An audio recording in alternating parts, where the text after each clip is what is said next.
نحمدو ونصلی علی رسولہ الکریم اما بعد فاعوذ باللہ من الشیطان الرجیم بسم اللہ الرحمن الرحیم کنتم خیر امۃ اخرجت للناس تأمرون بالمعروف وتنہون عن المنکر وتؤمنون باللہ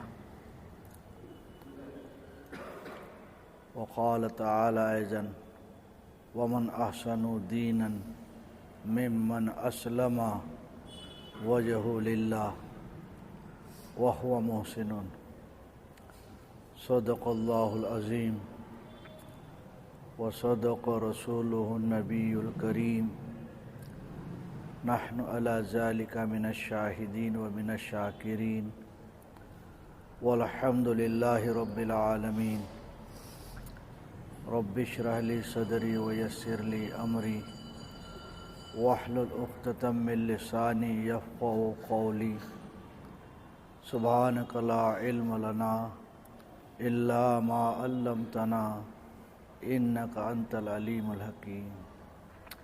یہ سب درود شریف پڑھ لیجیے۔ اللہم صلی علی سیدنا و مولانا محمد وعلی آل سیدنا و مولانا محمد وبارک وسلم۔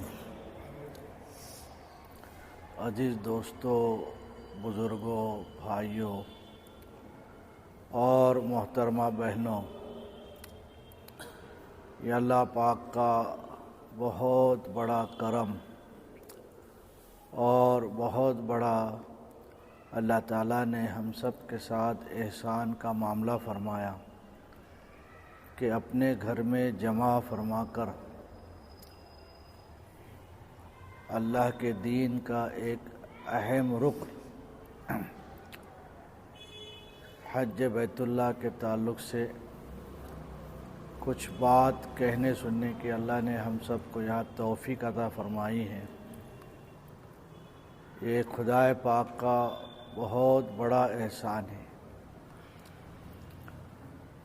اس لیے کہ یہ دین کا اہم ترین جز ہے، اہم ترین جز یعنی ارکان اسلام میں ہے۔ حج کی فضیلت کے لیے صرف اتنی ایک بات کافی ہے کہ حج جو ہے یہ اسلام کے جو رکن ہیں، اسلام کے جو 5 رکن ہیں، ان 5 رکن میں کا ایک رکن ہے، اور اللہ تعالیٰ کو اپنا دین جو ہے وہ بہت محبوب ہے، اور اس لیے جو لوگ اللہ کے دین پر چلتے ہیں وہ بھی اللہ کے نزدیک بہت محبوب ہوتے ہیں، اور جو لوگ اس بات کی محنت کرتے ہیں، کوشش کرتے ہیں کہ خود بھی دین پر چلے اور پورے امت دین پر چلے، اس کی جو لوگ کوشش کرتے ہیں وہ بھی اللہ کے نزدیک بہت محبوب ہوتے ہیں۔ تو اسی محنت کے سلسلے کی یہ ہماری کڑی ہے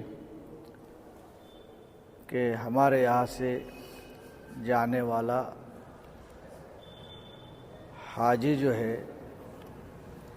وہ یہاں سے بن کے جائے، اس کے پیچھے فکر کیا ہے، وہ یہاں سے بن کے جائے۔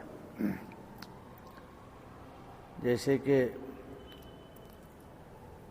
حدیث پاک کے مفہوم میں بھی بات ملتی ہے، یہ جس کا خلاصہ کہ حاجیوں کا قافلہ جو ہوتا ہے یا حاجی جو ہوتا ہے یہ اپنے بستی والوں کے طرف سے وفد ہوتا ہے، نمائندہ ہوتا ہے۔ حاجی جو یہاں سے مکہ معظمہ جانے والا ہے حج کو، جس بستی کو چھوڑ کے جا رہا ہے اس بستی والوں کے طرف سے وہ نمائندہ ہوتا ہے،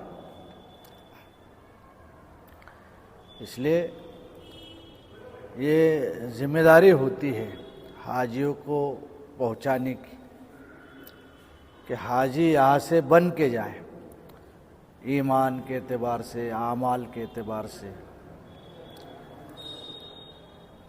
اور وہاں سے اللہ کی رحمتوں کو لے کر آئے، وہاں سے اللہ کی رحمتوں کو کیا کرے ہو، لے کر آئے۔ اور اللہ کی رحمتیں جیسے کہ اس کے پہلے کے مذاکروں میں بات آئی ہے کہ اللہ کی طرف سے جتنے بھی انعامات اپنے بندوں کو جو دیے جاتے ہیں عمل کے بنیاد پر، وہ عمل کے قبولیت پر دیے جاتے ہیں۔ کائے پہ دیے جاتے ہیں؟ عمل کے۔ اس لیے بار بار مذاکرے کے اندر یہ بات آ رہی ہے کہ کوئی بھی عمل کرنے سے پہلے عمل کے کرنے والے کے لیے ضروری ہے کہ وہ اس کی فکر کرے کہ یہ عمل میں جو کر رہا ہوں یہ اللہ کی بارگاہ میں قابل قبول کیسے ہو کر کے،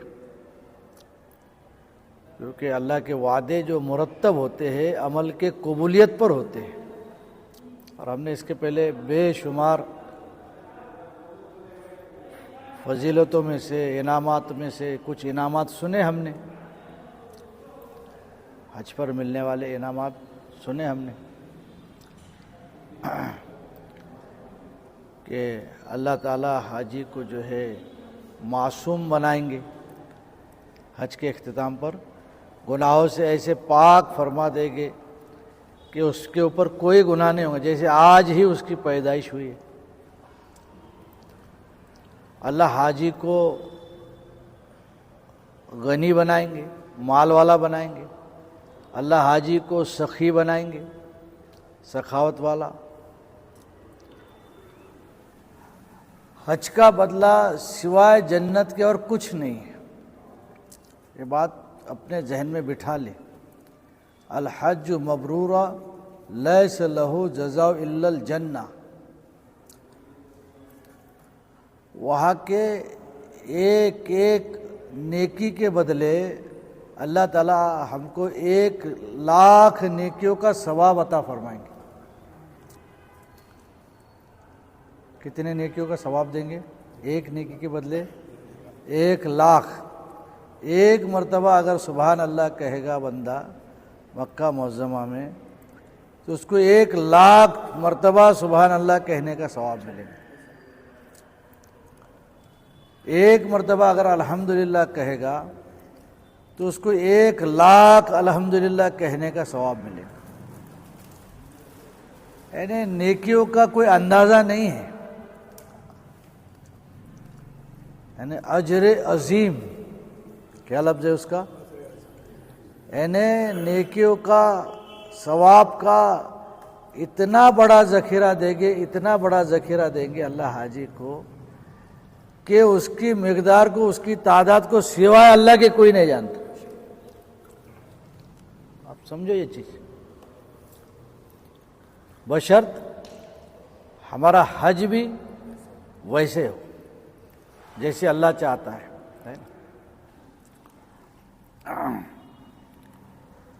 اور اس کے پہلے بھی یہ بات مذاکرے کے اندر آئی ہے، آج کچھ حاجی اور نئے آئے ہیں اس لیے میں بات کہہ دیتا ہوں میں کہ 2 شرطیں ہم پوری کریں۔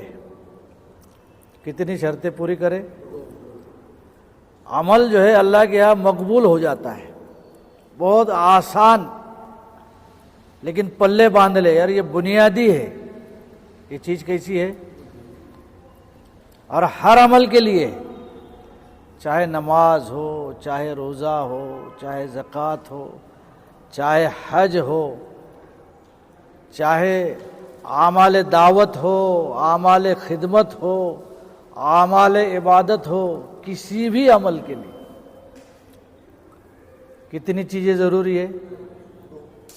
پہلی چیز اخلاص والی نیت ہو کہ میں یہ عمل کر رہا ہوں، یہ صرف اس لیے کر رہا ہوں کہ میرا اللہ جو ہے مجھ سے کیا ہو جائے؟ راضی اور خوش، اس کے علاوہ میری دوسری کوئی غرض نہیں، پہلی شرط۔ اور دوسری شرط کیا؟ کہ یہ میں جو عمل کر رہا ہوں یہ اس وقت تک قابل قبول نہیں ہو سکتا جب تک کہ وہ عمل حضرت محمد الرسول اللہ صلی اللہ علیہ وسلم کے بتلائے ہوئے طریقے پر نہ ہو، جس کو سنت کہتے ہیں۔ جس کو کیا کہتے ہیں؟ سنت، یعنی معافی کے سنت ہو، معافی کے کیا ہو؟ جب کسی عمل میں ایک وقت میں یہ دو چیزیں جب پائی جاتی ہے تو عمل جو ہے اللہ کے یہاں کیا ہوتا ہے؟ مقبول ہوتا ہے۔ اور جب کوئی عمل اللہ کے یہاں مقبول ہوتا ہے اس عمل پر اللہ کی طرف سے جو وعدہ ہے وہ وعدہ کیا ہوتا ہے؟ اللہ اس کو پورا کرتے ہیں۔ اور یہاں جیسے کہ اس کے پہلے ہم نے پڑھے اور سنے بھی کہ اللہ کے نزدیک کون سا حج پیارا ہے؟ حج مبرور۔ کون سا حج؟ یعنی الحج مبرور لیس لہ جزاء الا الجنہ، کہ حج مبرور کا بدلہ سوائے جنت کے اور کچھ نہیں ہے۔ اب یہ حج مبرور ہمیں کیسے نصیب ہو؟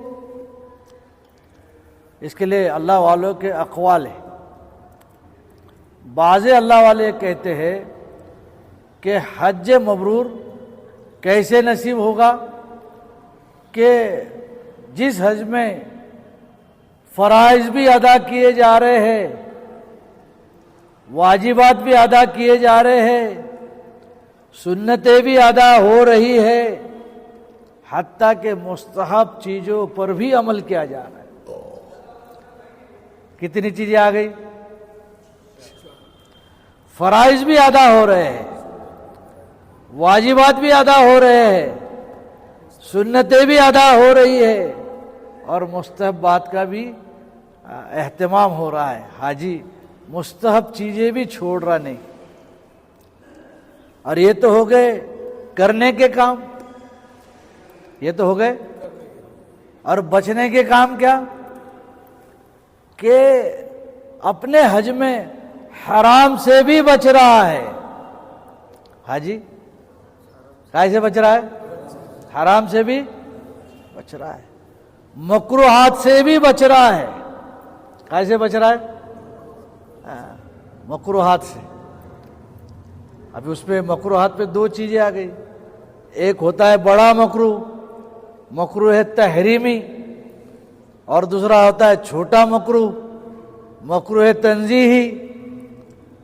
تو جو کام مکروہ ہوتے ہیں گناہ کے کام، گناہوں کے درجات بتا رہا میں، کہ حرام سے بھی بچ رہا ہے، مکروہات تحریمی سے بھی بچ رہا ہے، اور مکروہات تنزیہی سے بھی بچ رہا ہے۔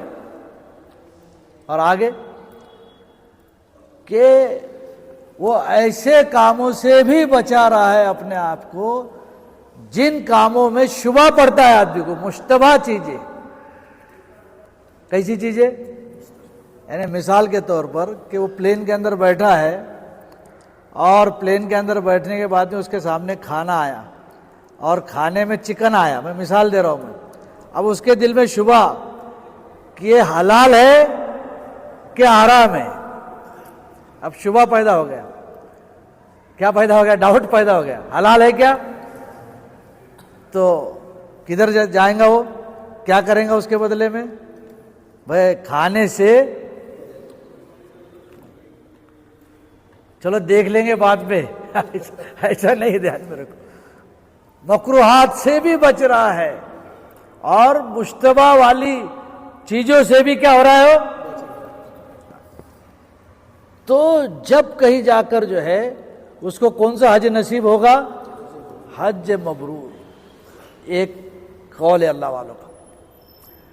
دوسرا قول اللہ والے کیا کہتے ہیں کہ حج مبرور یعنی وہ حج، حج مبرور یعنی وہ حج کہ جس میں گھر سے نکلنے سے لے کر حج کے پورے ارکان کر کے واپس اپنے گھر واپس آنے تک اس کے حج میں کسی قسم کا کوئی گناہ نہ ہو، کسی قسم کا کوئی گناہ نہ ہو، یعنی نیکی والا حج ہے۔ تو صرف کیا ہے اس کے اندر؟ نیکیاں ہے، گناہ کی کوئی چیز ہے کہ اس کے اندر؟ تو جس نے اس طریقے سے حج کیا ہے اس کو کون سا حج ملے گا؟ حج مبرور۔ اور حج مبرور کیا ہوتا ہے؟ حج مقبول ہوتا ہے۔ حج مبرور کیا ہوتا ہے؟ حج مقبول ہوتا ہے۔ یہ ایک قول ہو گیا۔ بعض اللہ والے کہتے کہ جس نے اپنے حج میں، پورے حج میں اخلاص والی نیت کے ساتھ حج کیا ہے، کہیں بھی اپنے نیت کو بگڑنے نہیں دیا اس نے، اور استحضار خداوندی کے ساتھ حج کیا ہے۔ کیسے حج کیا ہے؟ استحضار کہ ہر وقت یہ سوچ کر کہ میرا اللہ مجھے،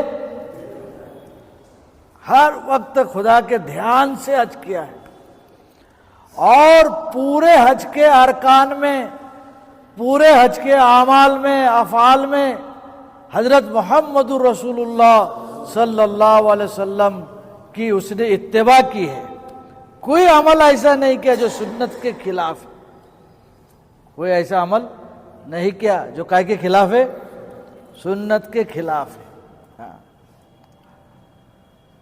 تو سمجھو کہ اس کو کون سا حج ملا؟ حج مبرور ملا۔ اور یہ تو اسی وقت ہوگا، دیکھو ابھی بہت ٹائم ہے آپ کو جانے کے لیے، ابھی یہ شعبان کا مہینہ ہے، بڑا بزرگی والا مہینہ ہے، اس کے بعد والا مہینہ رمضان کا، تمام مہینوں کا سردار ہے، اس کے بعد میں شوال کے مہینے میں کوئی فلائٹ نہیں جائیں گی، آپ کا جانا ہوگا ذی القعدہ میں۔ کب جانا ہوگا؟ یہ جو وقفہ جو ہے نا، یہ وقفہ، اس کو اللہ کی طرف سے غنیمت سمجھو، اللہ کی طرف سے کیا سمجھو؟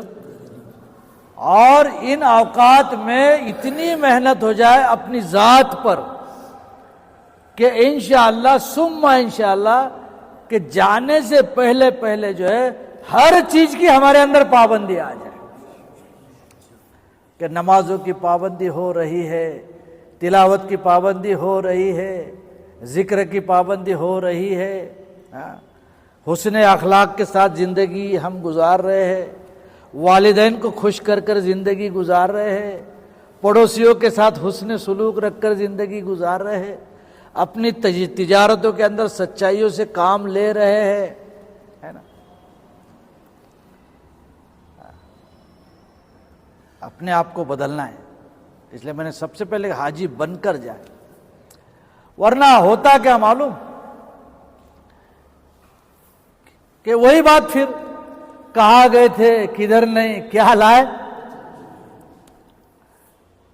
کیونکہ حج تو زندگیوں کو بدلنے والا عمل ہے، حج زندگیوں کو، اس لیے ہمارے بزرگان دین نے حج مبرور کی یہ علامت بتلائی ہے کہ کسی آدمی کو حج مبرور نصیب ہوا، اس کی پہچان کیا؟ حج مبرور نصیب ہو گیا، اس کی پہچان کیا، اس کی علامت کیا؟ کہ حج سے آنے کے بعد میں جو دنیا سے بے رغبتی اختیار کرے اور آخرت کی رغبت اس کی بڑھ جائے۔ کون سی رغبت بڑھ جائے؟ اور بے رغبتی کائے سے پیدا ہو؟ دنیا سے۔ تو سمجھو کہ اسے کیا نصیب ہو گیا، اور آنے کے بعد بھی پھر وہی پلاٹ پلاٹ پلاٹ، گنٹھے گنٹھے گنٹھے، روپے روپے روپے، پیسے پیسے پیسے، سونا سونا، چاندی چاندی چاندی، مال مال مال مال، دکان دکان دکان دکان،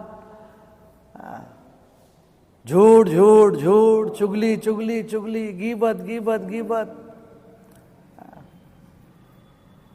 یعنی آنے کے بعد پہلے جتنا تھا نا، اب اس سے زیادہ ہونے لگا، سمجھو۔ اللہ حفاظت کر۔ وہ تو مردودیت کی علامت ہے. کیا کی علامت ہے؟ کیونکہ یہ تو پکی بات ہے. قرآن میں نماز کے بارے میں جیسے بتلا ان الصلاۃ تنہی عن الفحشاء والمنکر، کہ نماز برائیوں اور بے حیائیوں کو روکتی ہے. نماز برائی اور بے حیائیوں کو کیا کرتی ہے؟ تو اتنا بڑا عظیم الشان عمل، جس میں اتنے روپے پیسے خرچ کر کر، اپنی بستی چھوڑ کر، اپنے بال بچے چھوڑ کر، اپنی اولادوں کو چھوڑ کر اور اپنے کاروبار کو چھوڑ کر ہم جا رہے ہیں اتنے عظیم الشان عمل میں حج کرنے کے لیے، ایسی جگہ کہ جس جگہ کے بدلے میں دوسری کوئی جگہ نہیں ہے. دھیان میں رکھو، یعنی ثواب کے اعتبار سے مکہ معظمہ کی کوئی برابری نہیں کر سکتا. ایسے جگہ پہ جا رہے ہیں اور جانے کے بعد اگر خالی ہاتھ لوٹ کر آ رہے ہیں، اور یہ تو اس وقت پتا چلے گا کہ ہماری زندگی میں کیا تبدیلی آئی، کہ کتنی چیزیں ایسی ہے کہ جانے سے پہلے ہمارے زندگیوں میں نہیں تھی، خلاف سنت ہماری زندگیاں تھی، اور آنے کے بعد میں جو ہے کہ وہ خلاف سنت والی زندگیاں جو ہے وہ اور بڑھ گئی ہے. تو سمجھو کہ پھر کون سا ٹھپا لگا؟ مردودیت کا ٹھپا لگا. اللہ حفاظت کرے.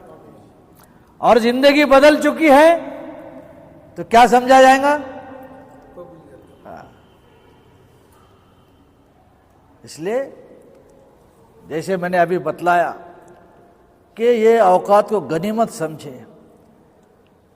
ہماری نمازوں کو بھی صحیح کرنا ہے، ہمارے وضو غسل کو بھی صحیح کرنا ہے. دھیان میں رکھو، حج کو جا رہے ہیں نا تو صرف حج نہیں سیکھنا ہے، ہمارا وضو غسل یہ بھی موافق سنت ہو. ہمارا کھانا پینا یہ بھی موافق کیا ہو؟ سنت ہو. ہمارا لباس، ہمارا چہرہ یہ بھی کیسے ہو؟ موافق سنت ہو. ہماری نماز بھی کیسی ہو؟ موافق سنت ہو.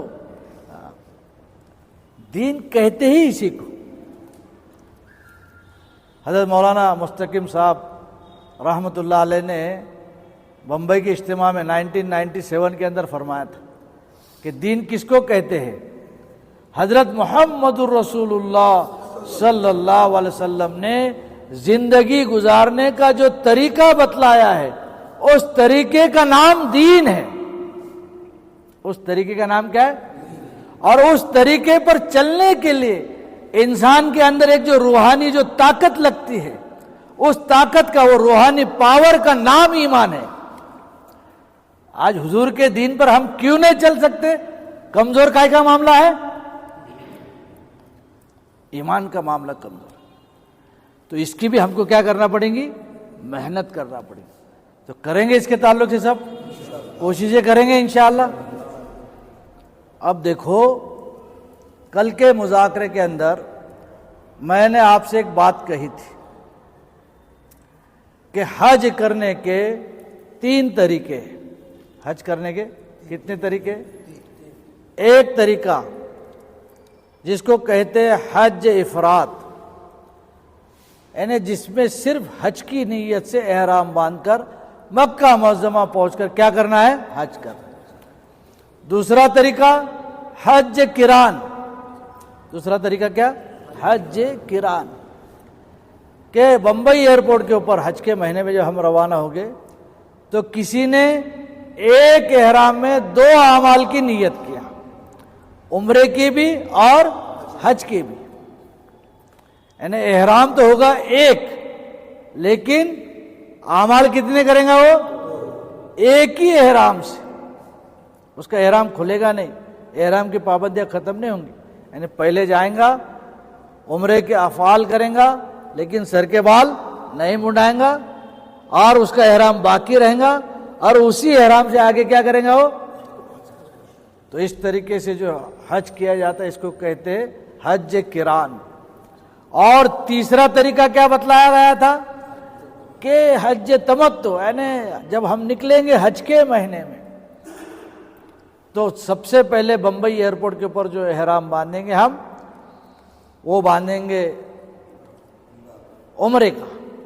مکہ معظمہ پہنچیں گے اور پہلے عمرہ کریں گے اور عمرہ کامل کریں گے، یعنی عمرے کے سارے افعال کر کر اپنے سر کے بال منڈا کر عمرے احرام سے کیا ہو جائیں گے، باہر نکل جائیں گے. احرام کی ساری پابندیاں کیا ہو جائیں گی. اور پھر حج کے دنوں میں، کون سے دنوں میں؟ حج کے دنوں میں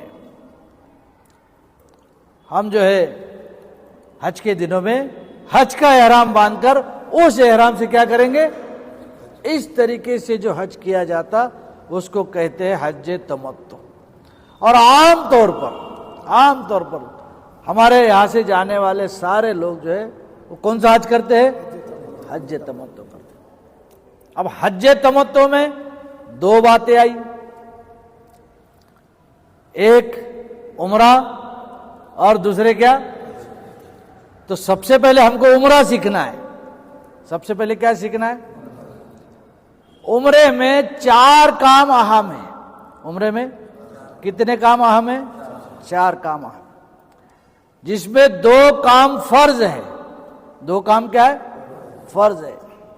اور 2 کام کیا ہے؟ واجب. اور باقی دوسرے جو کام آئیں گے انشاءاللہ مذاکرے میں، اس میں کی بعض چیزیں سنتیں ہیں اور بعض چیزیں مستحب ہے. فرض کیا ہے کہ عمرے کی نیت سے احرام باندھنا فرض ہے. اور دوسرا فرض کیا کہ حالت احرام میں کعبہ شریف کا کیا کرنا. یہ 2 کام کیا ہے؟ فرض ہے. اور 2 کام کیا ہے؟ واجب. کہ کعبہ شریف کا طواف کرنے کے بعد صفا مروہ کی سعی کرنا یہ واجب ہے. صفا مروہ کی سعی کرنا کیا ہے؟ اور صفا مروہ کی سعی ہونے کے بعد اپنے سر کے بال منڈانا، جس کو حلق کہتے ہیں، اور عورتیں کیا کرے گی؟ قصر کرے گی. یہ کیا ہے؟ اب اس کے اندر جو پہلا فرض جو ہے وہ کیا ہے؟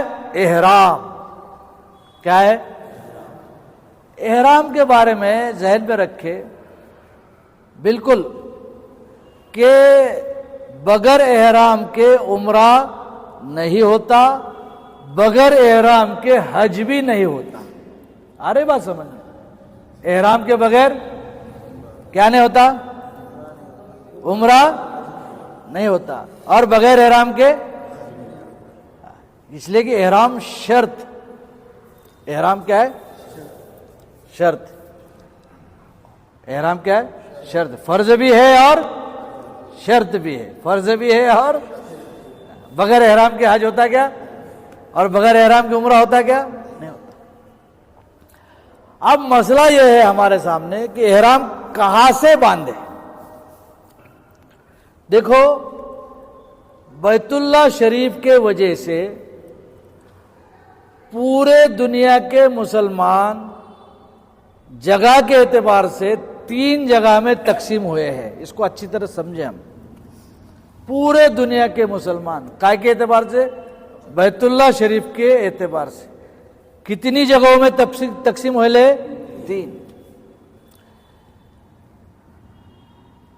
جہاں بیت اللہ ہے، مکہ معظمہ کی سرزمین، وہاں آپ کو ہمیشہ ایک لفظ سننے ملے گا، حدود حرم. کیا لفظ سننے ملیں گا آپ کو؟ حدود حرم. ایک لفظ یہ بھی سننے ملیں گا آپ کو، مسجد حرم. اور ایک لفظ یہ بھی سننے ملیں گا آپ کو، بیت اللہ. ہے نا؟ عام طور پر جو لوگ جو ہے بڑے غلط فہمی میں ہوتے ہیں کہ جس مسجد کے اندر بیت اللہ رکھا ہے، بیت اللہ ہے وہاں پر، کعبہ ہے، اسی مسجد کو حرم سمجھتے ہیں لوگ، یعنی وہ حرم ہے. اور بولی بھاشا میں ٹیکسی والے، کار والے یہ بھی بولتے بھائی کہاں جا رہے ہماری گاڑی؟ حرم حرم حرم حرم. حالانکہ ایسا نہیں ہے. دھیان میں رکھو کہ پورا مکہ شریف، پورا مکہ شہر، یہ سب حرم ہے. یہ سب کیا ہے؟ اور پورا کے پورا مکہ شریف جو ہے یہ حد حرم میں، یعنی حرم کی حد جو ہے، آپ کو سمجھنے کے لیے میں بتلا رہا ہوں کہ ایک طرف مسجد حرم سے جدہ کی جانب جانے والی جو سڑک ہے، جہاں پر حضرت محمد رسول اللہ صلی اللہ علیہ وسلم اور قریش مکہ کے اندر جو ایک صلح نامہ ہوا تھا، جس کو صلح حدیبیہ کہتے ہیں، آج اس کا نام مشہور نام ہے سمیشی، جو تقریباً 17 سے 18 کلومیٹر دور ہے مسجد حرم سے۔ کتنے کلومیٹر دور ہے؟ وہاں تک کے حرم کی حد ہے، ادھر وہ جانے۔ ایک جگہ جو ہے جس کا نام ہے تنعیم، جو مسجد حرم سے 7-8 کلومیٹر دور ہے۔ کیا نام ہے اس کا؟ جس میں مسجد عائشہ ہے وہاں پر، کہ عمرہ کرنے والے جو لوگ ہوتے ہیں، نفل عمرہ کرنے والے لوگ، وہ احرام مسجد عائشہ کو جا کر باندھتے ہیں۔ وہ مسجد عائشہ جس جگہ میں ہے اس کا نام ہے تنعیم۔ کیا نام ہے اس کا؟ تنعیم۔ تو حرم کی حد وہاں تک کے، ایک جانب جو ہے ایک سڑک جاتی ہے جو طائف کی طرف جاتی ہے، اور اس راستے پر تقریباً 20 کلومیٹر کے آس پاس فاصلہ ہے۔ وہاں ایک مسجد بنی ہے جس کا نام ہے مسجد جعرانہ۔ کیا نام ہے اس کا؟ مسجد جعرانہ۔ یہ مسجد جعرانہ تک کا جو ایریا ہے وہ حد حرم ہے۔ وہ کیا ہے؟ اس لیے کہ نفل عمرہ اگر کسی کو کرنا ہے تو اس کو احرام باندھنے کے لیے حد حرم سے باہر جانا پڑتا۔ کہاں سے باہر جانا پڑتا؟ حد حرم سے، حدود حرم سے باہر جانا پڑتا۔ تو جعرانہ کی مسجد حدود حرم سے کیا ہے؟ آپ کو وہاں جانے کے بعد آپ کے حج کمیٹی والے بولو یا ٹورس والے زیارتوں کے لیے لے جائیں گے تو آپ کو عرفات کی میدان کی زیارت بھی کرائیں گے پہلے، حج سے پہلے۔ عرفات بھی حدود حرم سے باہر ہے۔ عرفات بھی حدود حرم سے کیا ہے؟ یعنی حج جو ہے حدود حرم میں نہیں ہوتا، حدود حرم سے باہر ہوتا ہے، دھیان میں رکھو۔ تو جو لوگ حدود حرم میں رہتے ہیں، یعنی جو رہنے والے پراپر وہاں کے رہواسی باشندے ہے نا، جگہ کا نام ہے حرم، جگہ کا نام کیا ہے؟ اور رہنے والوں کو کہا جاتا ہے اہل حرم۔ کیا کہا جاتا؟ وہاں کے جو لوگ ہیں جو حد حرم میں رہتے، جن کے مکانات ہیں، جن کی دکانیں ہیں، ہے نا، جن کے بال بچے وہاں ہے نا پڑھتے ہیں، وہ سب کیا ہے؟ اہل حرم۔ کیا بولیں گے اس کو؟ اہل حرم، ہے نا۔ تو یہ پہلا گروہ ہے اہل حرم۔ ہم اہل حرم ہے کیا؟ حد حرم کے بعد پھر دوسری جگہ شروع ہوتی ہے، اور مکہ معظمہ سے کدھر 350 کلومیٹر پر، کدھر 100 کلومیٹر پر، کدھر 150 کلومیٹر پر اللہ کے پیارے نبی حضرت محمد مصطفیٰ صلی اللہ علیہ وسلم نے اللہ کے حکم سے کچھ نشانات لگائے۔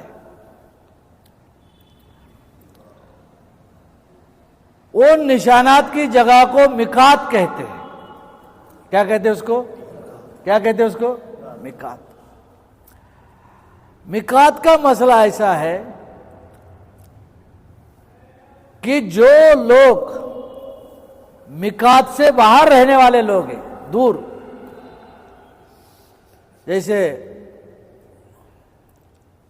ہندوستان ہے، پاکستان ہے، وہاں جو سعودی عربیہ کے نزدیک کے جو کنٹریز، عراق ہے، ایران ہے، بحرین ہے نا، یا مکہ معظمہ سے اگر ہم مدینے کو چلے گئے تو مدینہ منورہ کی جو میقات ہے جس کا نام ہے ذوالحلیفہ، تو مدینہ بھی میقات سے کیا ہے؟ باہر ہے۔ تو جو ایریا میقات سے باہر والا ایریا ہے، جو ایریا میقات سے، اس ایریا کو کہا جاتا آفاق۔ کیا کہا جاتا اس کو؟ کیا کہا جاتا اس کو؟ آفاق۔ اور وہاں پہ رہنے والوں کو کہا جاتا آفاقی۔ تو ہندوستان والے کیا بن گئے؟ پاکستان والے کیا بن گئے؟ آفاقی۔ امریکہ والے کیا بن گئے؟ آفاقی، ہے نا؟ تو ہم لوگ کون ہو گئے؟ تو آفاقی کے لیے ایک قاعدہ ہے، یہ سب سے اہم قاعدہ ہے، دھیان میں رکھو۔ آفاقی کے لیے کیا قاعدہ ہے؟ کہ جب بھی اس کو مکہ معظمہ جانا ہے، جب بھی اس کو مکہ معظمہ جانا ہے تو راستے میں میقات لگے گی۔ راستے میں کیا لگے گی؟ کیونکہ مکہ معظمہ کو جانے کا تو میقات سے ہو کر جانا پڑے گا۔ تو آفاقی کے لیے ضروری ہے کہ میقات سے آگے بغیر احرام کے نہیں جا سکتا ہوں۔ میقات سے آگے بغیر احرام کے، اور آفاقی بغیر احرام کے میقات سے آگے چلا گیا، مکہ معظمہ پہنچ گیا، تو مکہ معظمہ کی ایک یہ شان ہے کہ جانے والے کو سب سے پہلے پینلٹی دینا پڑے گی، اور ایک بکرا جو ہے، ایک دم جو ہے اس کو دینا پڑے گا۔ اس کا اجالہ کیا ہے؟ ایک کیا دینا پڑے گا؟ کیا وجہ سے؟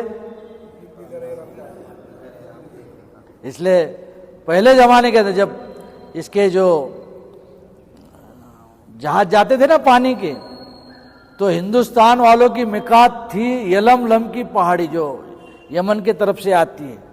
پانی کا جہاز جا کر ایسا وہاں جا کر روک دیا جاتا ہے، یلملم کی پہاڑی کے محاذ میں جو سمندر ہے اس میں پانی کے جہاز روک دیے جاتے تھے، اور سارے حاجیوں کو یہ کہا جاتا تھا کہ اب یہاں غسل کرو اور کیا باندھو۔ لیکن چونکہ ابھی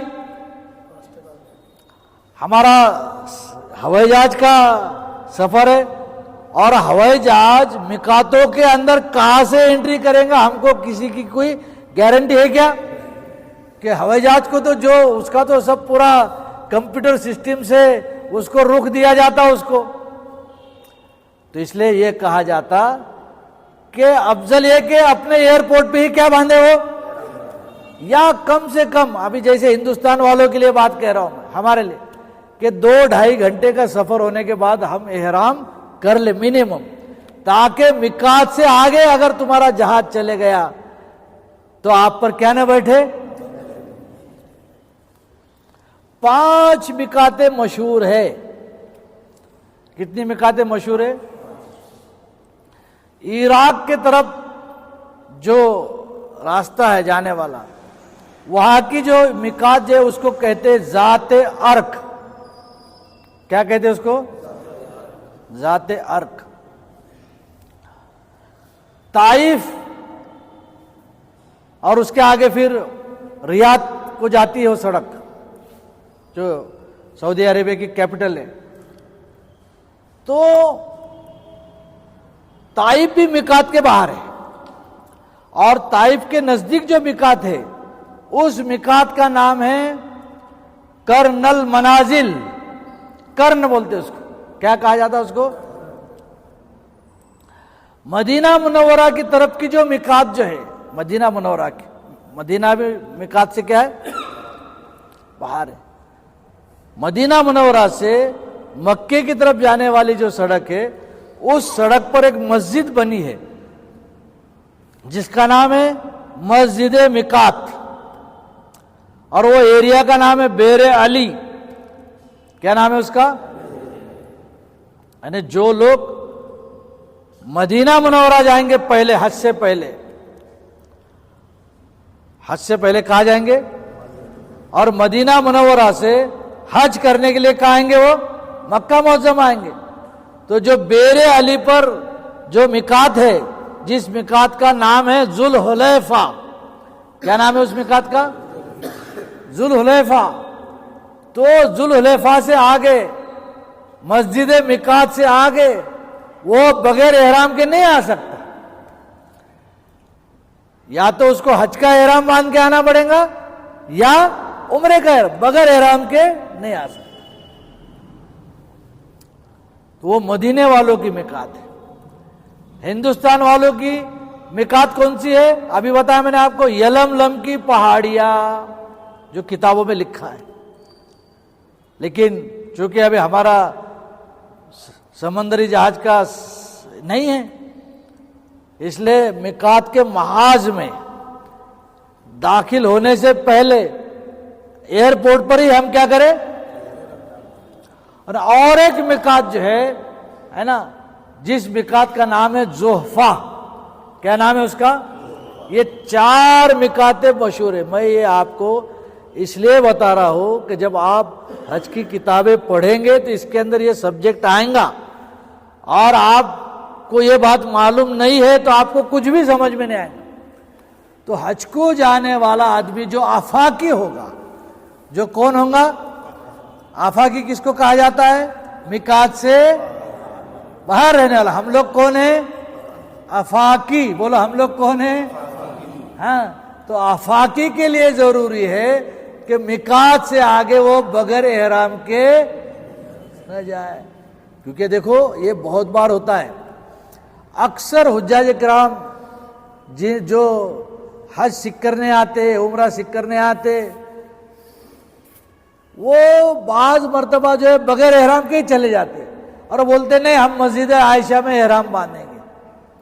ارے مسجد عائشہ میں احرام باندھ کے عمرہ کرنا وہ لوگوں کا کام ہے جو اہل حرم ہیں. ہم وہاں جا کر جب حرم، حدود حرم میں ہم کو بلڈنگ ملیں گی اور ہم کو نفل عمرہ کرنے کا ہوگا تو ہم کہاں جائیں گے؟ لیکن ہندوستان سے جاتے وقت ہمارے لیے میقات کون سی ہے؟ بولو بولو.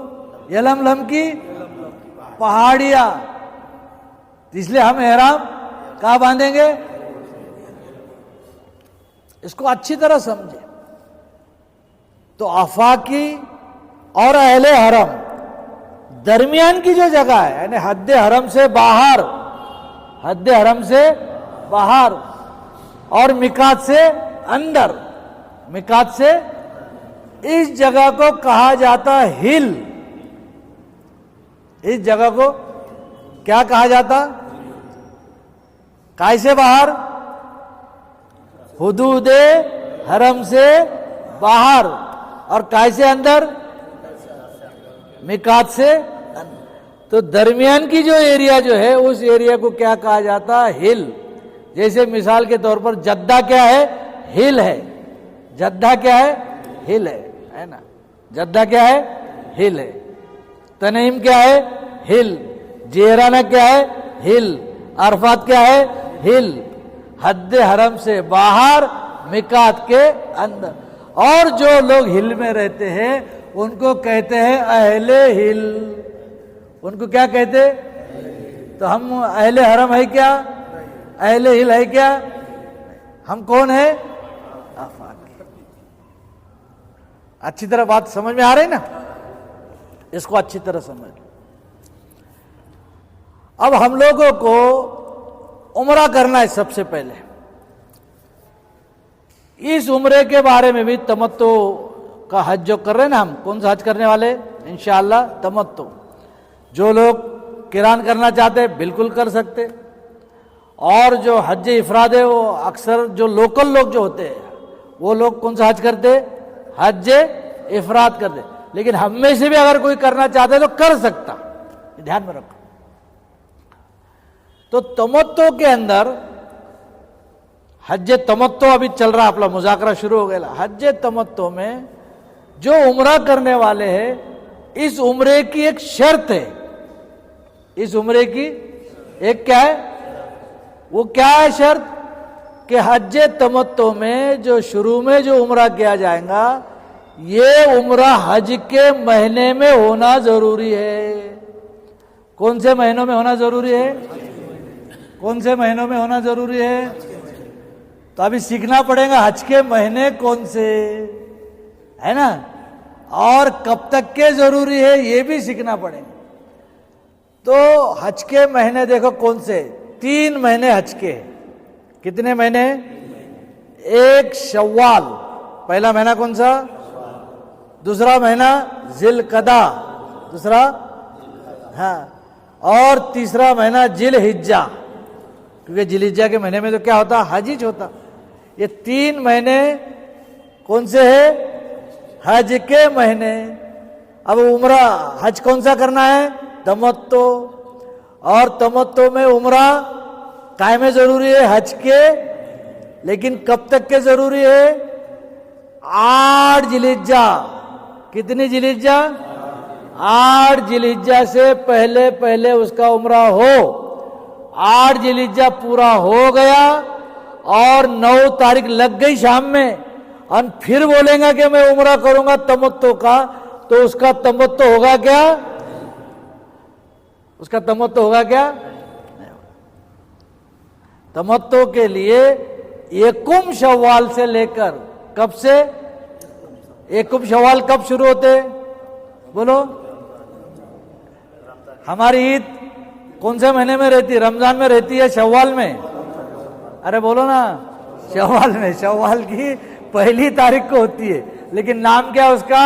رمضان عید، نام کیا اس کا؟ لیکن مہینہ کون سا لگ گیا؟ یعنی ہم نے عید کا چاند دیکھ لیا، عید کا چاند، تو حج کا مہینہ کیا ہو گیا؟ اور اگر ہم کو تمتع کرنا ہے تو ہمارا تمتع والا جو عمرہ جو ہے، تمتع کا جو عمرہ کرنا ہے، وہ یکم شوال سے لے کر 8 ذی الحجہ سے پہلے پہلے ہونا کیا ہے؟ ضروری ہے۔ اگر اس کا عمرہ حج کے مہینوں میں ہوتا ہے، 8 ذی الحجہ سے پہلے ہوتا ہے، تو پھر اس کو وہ کون سا حج کریں گا؟ حج۔ آ رہے بات سمجھ میں؟ بہت آسان ہے، دھیان میں رکھو، کیونکہ ہم کو اکثر لوگوں کو حج تمتع ہی کرنا ہے، اور حج تمتع اللہ کے پیارے نبی حضرت محمد صلی اللہ علیہ وسلم نے اپنے امت کے لیے پسند فرمایا۔ اب یہ احرام جو ہے، دھیان میں رکھو، کیونکہ بغیر احرام کے عمرہ بھی نہیں ہوتا اور بغیر احرام کے حج بھی نہیں ہوتا۔ احرام کہتے کس کو؟ اس کو اچھی طرح سمجھ لے کہ ہم لوگوں کو ایک بات جو معلوم پڑ چکی ہے کہ جو 2 چادریں ہم لپیٹتے ہیں، ایک تہبند اور ایک اوپر والی چادر، اکثر لوگ سمجھتے کہ یہی احرام ہے۔ یہی کیا ہے؟ تو بے شک اس میں کوئی ڈاؤٹ نہیں کہ یہی احرام ہے، لیکن اصل میں یہ احرام کا لباس ہے۔ یہ احرام کا کیا ہے؟ اور مردوں کے لیے ہے۔ کس کے لیے؟ اصل احرام تو وہ ہے کہ جب بندہ عمرے کی یا حج کی نیت کرتا ہے اور نیت کرنے کے بعد تلبیہ پڑھتا ہے تو وہ احرام میں داخل ہو جاتا ہے، اور احرام میں داخل ہونے کے بعد بعض چیزیں ایسی ہوتی ہے جو پہلے سے حلال تھی، جو پہلے سے کیا تھی؟ حلال تھی، لیکن احرام کی وجہ سے وہ کیا ہو گئی؟ حرام ہو گئی، اور جو پہلے سے حرام تھی احرام کی وجہ سے ڈبل حرام ہو گئی۔ آرے بات سمجھ میں؟ بعض چیزیں پہلے سے کیا تھی؟ حلال تھی، لیکن احرام کی وجہ سے کیا ہو گئی؟ یعنی مثال کے طور پر میں مثال دے کے سمجھا رہے ہیں، سمجھ میں کہ خوشبو حلال تھی، خوشبو کیا تھی؟ حلال تھی، لیکن احرام میں داخل ہونے کے بعد خوشبو کیا بن گئی؟ اب خوشبو لگائیں گے کیا؟ سر کے بال منڈانا، چہرہ بنوانا، ناخن کٹوانا، جسم کے حصے کے بال نکالنا، میل نکالنا، میل کچیل، یہ سب حلال تھا، لیکن احرام کے بعد کیا ہو گیا؟ کندھائی کرنا، کیا ہو گیا؟ آ رہی بات سمجھ؟ تو بعض چیزیں حلال تھی، ابھی کون سی چیزیں حلال تھی وہ کیا بن گئے؟ حرام. اور بعض چیزیں حرام تھی اب وہ کیسی بن گئی؟ لوگ بڑے ہوشیار، ارے بھائی خوشبو حرام ہے، تمباکو کا حرام ہے. حالانکہ تمباکو کا مسئلہ کیا ہے؟ مکروہ ہے. تمباکو کیا ہے؟ مکروہ ہے. اور سگریٹ کا مسئلہ ہاں وہ تو حرام ہے. آپ کو معلوم نہیں، علماء سے پوچھ لو، میں کیا بتاؤں. سگریٹ کیا ہے؟ حرام ہے. جسم بھی جلاتا نا انسان، اللہ نے دیا ہوا جسم جلانے کا انسان کو ادھیکار ہے کیا کوئی؟ بولے خوب تمباکو کھاؤ. کائے کے اندر باج حاجی تم کو ایسے ملے گے بمبئی ایئرپورٹ کے اوپر کہ احرام میں ہے اور سگریٹ کی کیا لگا رہے ہو؟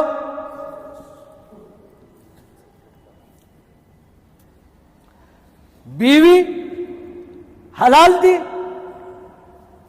بیوی، لیکن احرام کی وجہ سے جب تک کہ ہم احرام میں ہیں، جب تک کہ ہم احرام میں، بیوی بھی ہمارے لیے کیا ہو گئی؟ اس کا مطلب یہ نہیں کہ اس پر طلاق پڑی کر کے دھیان میں رکھو، یعنی کوئی ایسا کام نہیں کریں گے. فلا رفاسا ولا فسوقا ولا جدالا، یہ تین چیزیں تو قرآن سے ثابت ہے. یعنی کوئی ایسا کام نہیں کریں گے کہ جس کی وجہ سے ہماری شہوت جو ابھاری جاتی ہے، جس کی وجہ سے ہم بےہودہ حرکتیں کرتے ہیں، ایسا کوئی کام نہیں کریں گے ہم. فلا رفسا ولا فسوقا، کوئی حکم عدولی نہیں کریں گے، اللہ کا کوئی حکم نہیں توڑیں گے احرام کی وجہ سے. فلا رفسا ولا فسوقا ولا جدالا، لڑائی جھگڑا نہیں کریں گے. کیا نہیں کریں گے؟ احرام میں لائن لگاتے نا حاجی لوگ، ہاں، اور ایک آدھا حاجی آ گیا تو او حاجی صاحب پکڑے، حاجی صاحب چلیں گے کیسا؟ ٹھیک ہے، کام کیسے لو دھیان میں رکھو. یعنی حج مبرور پانا بولے تو امتحان ہی امتحان ہے. میں آپ کو بتاؤں امتحان کیسا لیا جاتا کہ آپ روانہ ہو رہے ہیں اپنے گھر سے اور لوگ آپ کو ملنے کے لیے آئے ہیں، لوگ آپ کو ملنے کے لیے آئے ہیں. آپ اپنی ماں سے مل سکتے، اپنے باپ سے مل سکتے، بھائی سے مل سکتے، بہن سے مل سکتے، لیکن کوئی چچا زاد بہن آئے تو دور سے بات کریں گے. کیا مصافحہ کریں گے اس کا؟ شیطان یہاں ہاں آپ کو بہکائیں گا کہ وہ سمجھیں گی تو جا رہا ہے حج کو، تو بڑا اللہ والا بن گیا. وہ مصافحے کے لیے ہاتھ بڑھائیں گی آگے، اور ہم بھی اللہ والے بن کر کیا کریں گے؟ اللہ حفاظت کر. اس کا تو حج مبرور تو پہلے دن ہی ختم ہو جاتا ہے.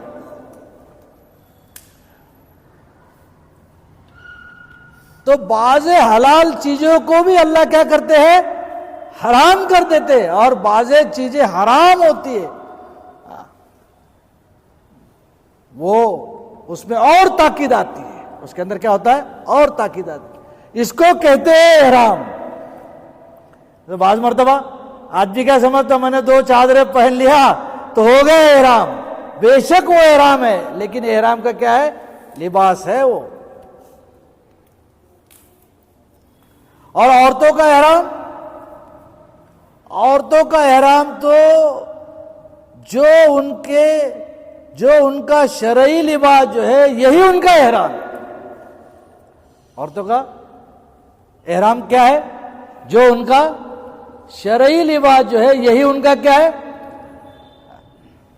بہت ساری عورتیں بمبئی کے اندر جائیں گے تو جو مارکیٹ کا ایریا ہے وہاں کی دکانوں میں عورتوں کے لیے ایک رومالی ملتی ہے. عورتوں کے لیے کیا ملتی ہے؟ ایک، اس رومالی کو ہی عورتیں احرام سمجھتی. اور مسئلہ معلوم رہتا، حالانکہ وہ رومالی اس لیے ملتی ہے کہ بالوں کو اچھی طرح کیا باندھا جائے، ٹائٹ کر کے باندھا جائے، بال نہ دکھے۔ ویسے تو ریگولر بھی بال دکھانے کی اجازت نہیں عورت کو،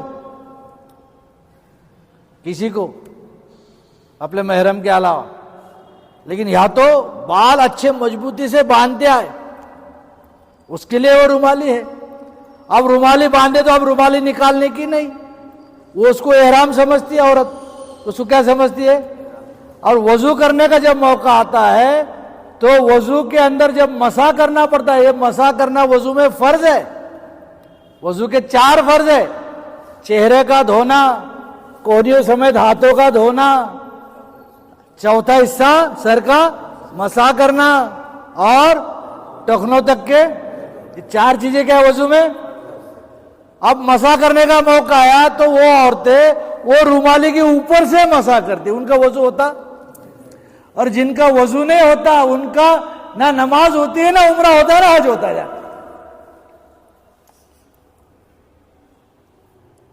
تو انشاءاللہ ثم انشاءاللہ یہ ساری باریکیاں جو اس کو دھیان میں رکھے۔ ابھی جو کل جو مذاکرہ ہوگا وہ روانگی والا مذاکرہ ہوگا انشاءاللہ، کہ ہمیں کیسے روانہ ہونا ہے عمرہ کرنے کی غرض سے، ہمارے یہاں سے کیسے ہونا ہے، احرام کیسے کرنا ہے، ہاں، کہ احرام سے پہلے غسل کرنا سنت ہے، احرام سے پہلے غسل کرنا کیا ہے؟ سنت ہے۔ احرام میں داخل ہونے سے پہلے 2 رکعت تحیۃ الاحرام پڑھنا یہ مستحب ہے۔ تحیۃ الاحرام پڑھنا کیا ہے؟ اگر خدا نہ خواستہ ہمارے روانگی کے دنوں میں کوئی بہن ایسی ہے جو ایام عذر میں مبتلا ہے، جو عورتوں کے خاص ایام ہوتے اس میں مبتلا ہے، اور اس کو عمرے کو جانا ہے، تو اس کے لیے کیا مسئلہ ہے کہ وہ غسل بھی کریں گی، وضو بھی کریں گی، لیکن نماز اور اس کا احرام رکیں گا کہ اس کی وجہ سے اس کا احرام ہو جائے گا۔ اس کا احرام، اگر اس نے یہاں پر احرام نہیں کیا اور دل میں شک پیدا کیا کہ میں ایسی حالت میں ہوں اور میں کیسے احرام، اس کو نیت بھی کرنا پڑیں گی ایئرپورٹ کے اوپر، اور اس کو تلبیہ بھی پڑھنا پڑیں گی۔ اگر اس نے احرام میں داخل، کیونکہ احرام میں داخل ہونے کے لیے 2 شرطیں ہیں، احرام میں داخل ہونے کے لیے کتنی شرطیں ہیں؟ 2 شرطیں۔ پہلی شرط نیت کا کرنا، پہلی شرط کیا؟ اور دوسری شرط تلبیہ کا پڑھنا۔ جس نے نیت کرا اور کیا پڑھ لی تو وہ کائے میں داخل ہو گیا۔ تو وہ خاتون جو ہے اگر عذر میں مبتلا ہے وہ نیت بھی کرے گی، اور کیا کرے گی؟ اگرچہ عذر میں مبتلا ہے، بغیر احرام سے ایسے جائیں گی کیا؟ اور اگر گئی تو کیا ہوگا؟ کیا دینا پڑے گا اس کو؟ دم تو دینا پڑے گا، لیکن میقات والے عمرے سے وہ کیا ہو گئی؟ محروم ہو گئی۔ اصل عمرہ تو میقات والا عمرہ ہوتا ہے۔ اس لیے کل کا جو ہمارا جو مذاکرہ ہوگا اس کے اندر احرام کے تعلق سے اور عمرے کے طواف کے تعلق سے انشاءاللہ جتنی بھی چیزیں جو ہے ہم تھوڑا تھوڑا سیکھیں گے، روز دھیان میں رکھو، تھوڑا تھوڑا ایسا، تاکہ ہمارا سبق جو ہے پکا ہو جائے اور اس کی اہمیت اور اس کی عظمت ہمارے دلوں میں آئے۔ تو کل جو ہے انشاءاللہ اس کا ہم مذاکرہ کریں گے۔ آج جتنی بھی بات تم کو بتائی گئی ہے نا، آج جتنی بھی بات تم کو بتائی گئی، بہت ساری چیزیں آئی ہے، میقاتوں کا مذاکرہ آیا ہے، حد حرم کا مذاکرہ آیا ہے نا، تو ان سب چیزوں کا اپنے گھروں میں جا کر اپنے ماں بہنوں کے ساتھ روزانہ ہمیں مذاکرہ کرنا۔ اور دوسری درخواست یہ ہے آپ سے کہ ہر حاجی اگر اس کے گھر میں فضائل حج کی کتاب ہے، اس کے گھر میں کون سی کتاب ہے؟ حضرت مولانا شیخ زکریا رحمۃ اللہ علیہ نے لکھی ہوئی کتاب ہے، اس کو لے لے اور آج ہی سے فضائل حج کی تعلیم شروع کرے۔ روزانہ ہمارے گھر کے اندر جو تعلیم ہوتی ہے نا، اس تعلیم کے اندر فضائل حج کے اوپر کی، اس سے اللہ تعالیٰ ہمارے دلوں میں عمل کا شوق پیدا کریں گے. حج کی عظمت آئیں گی، بیت اللہ کی عظمت آئیں گی، سنت طریقے کی عظمت آئیں گی انشاءاللہ. تو اس کو جو ہے، اور جن کے پاس نہیں ہے، دیکھو یہاں وہ مولانا عبد الماجد صاحب کی دکانیں اور بہت ساری دکانیں، یا بمبئی سے سب سے پہلے فضائل حج کی کتاب منگا لے. ایک کتاب آتی ہے فضائل صدقات، جس میں 2 حصے ہوتے ہیں. پہلا حصہ ہے فضائل صدقات، اور وہی کتاب فضائل حج اس میں بھی ہے، جو میں الگ سے فضائل حج بول رہا نا. اور فضائل حج ایک الگ سے کتاب بھی ملتی، وہی کتاب سیم الگ سے، جس میں فضائل صدقات نہیں رہتی. تو فضائل حج کی تعلیم ہمارے گھروں میں شروع کریں گے، سب کریں گے شروع. اس کو پڑھنا ہے انشاءاللہ. اللہ تعالیٰ جو ہے کہنے سننے سے زیادہ ہم سب کو عمل کی توفیق عطا فرمائے. دعا پڑھ لو. سبحان اللہ و بحمدہ، سبحانک اللہم و بحمدک، نشہد ان لا الہ الا انت، نستغفرک و نتوب الیک. سبحان ربک رب العزت عما یصفون، وسلام علی المرسلین.